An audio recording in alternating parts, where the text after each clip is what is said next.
Indian restaurant food in the West is neatly categorized into well-known favorite dishes such as Rogan Josh, korma, vindaloo, etc. But just as Americans have dozens of different meatloafs and casseroles that are unlikely to show up on a restaurant menu, so too do Indians have countless regional variations of their home-style food, and that's what this is, a home-style Indian dish. This dish is even better with goat, but it's very difficult to get goat in many parts of the world. I do not suggest you substitute beef or chicken for this. It won't be good. Make it with pork or goat. As the first step here, I've assembled the spices that will be toasted. I got the 2 teaspoons of cumin seeds, coriander seeds, black peppercorns, red pepper flakes. This is real cinnamon. It's not what you usually get as cinnamon stick is cassia. If you go to a specialty Indian spice store, you can get the real thing. This is true cinnamon, and it's not as strong, but it also has a more delicate and really a better flavor in Indian cuisine if you can get it. It's worth the effort. Mustard seeds, the cashew nuts, and the fenugreek. I've separated these 2 out because they're going to be toasted separately. Fenugreek burns very easily. This has to be toasted carefully, and cashew nuts are also in a category by themselves. They won't toast at the same time. So I'm going to begin by toasting the cashew nuts. I have a small cast iron pan. This is a little bit different than the usual dry toasting. I'm actually going to put a little bit of oil in there, wipe it out. Just leave it a little bit moist with oil. This will help the nuts toast. And don't have the pan blazing hot to begin with, otherwise they'll burn before they toast. So give it a few minutes, a couple minutes here, we'll come back to it. And hopefully you can see us a few minutes later. You see some brown coloration on the nuts. That's fine, they're done. Now, even though I toasted these first, these are actually going to be used last in the recipe. So now, with the pan still hot, fenugreek goes in, and you have to watch this very carefully because this will burn. It will go from perfect to burnt in almost no time.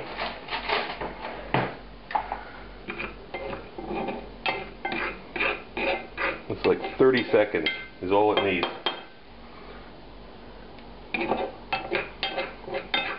You just want it to darken slightly, and that's it. Now I'm going to pull it off and scrape.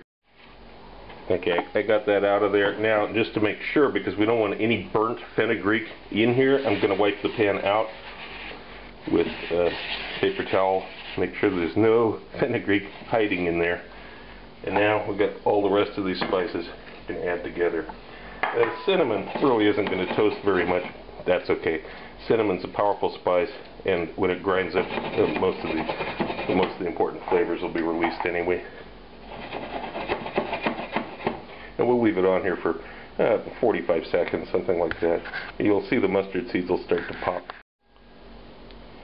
And here we have literally about 45 seconds later. And you can see there's some smoke starts to come off, and you can hear the mustard seeds popping.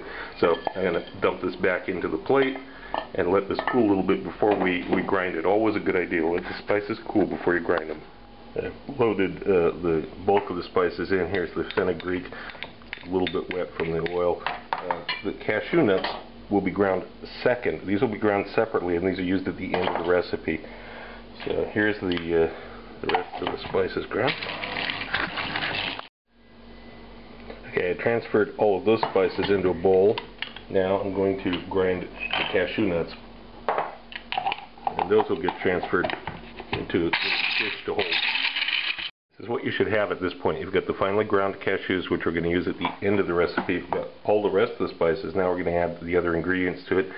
Here's that dark brown sugar, the dried ginger, salt,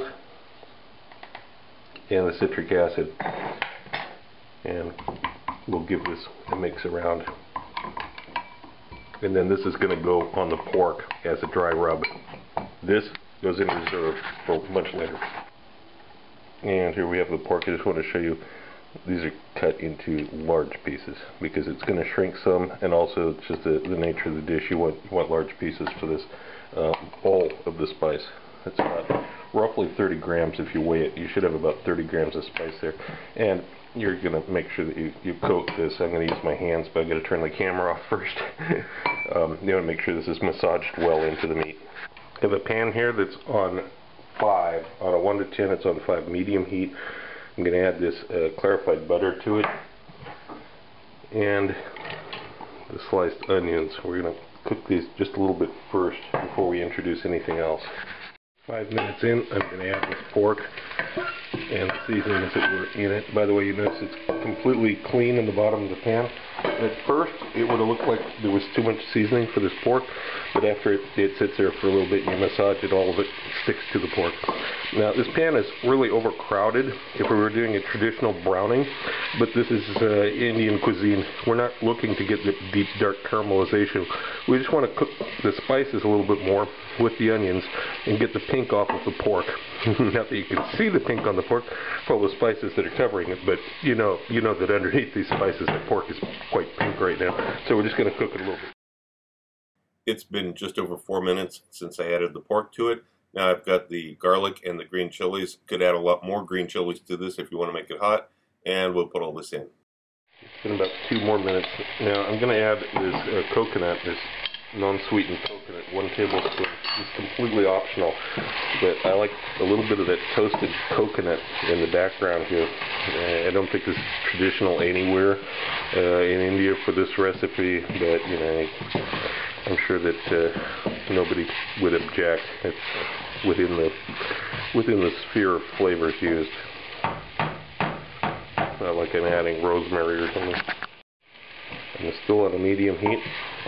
I just want to soften that garlic.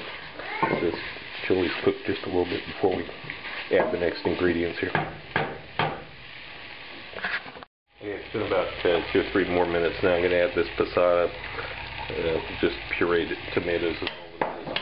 You could use pureed tomatoes themselves and some water. It's just easier, and these are really good quality because I know these Italian tomatoes like the best you can get here. So it's stirred around. I'm actually going to reduce the heat now down from 5, which was already fairly low, down to 3, and I'm going to put a lid on it and begin the simmering. During this period of time, take the lid off, give it a stir once in a while, make sure nothing's sticking to the bottom or burning, of course.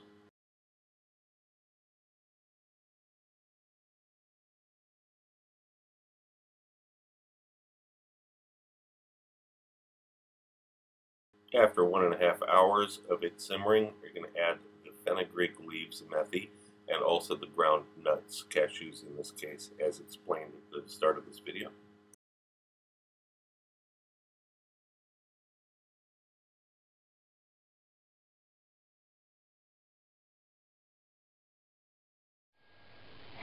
And then finally we have deep rich curry with very tender meat.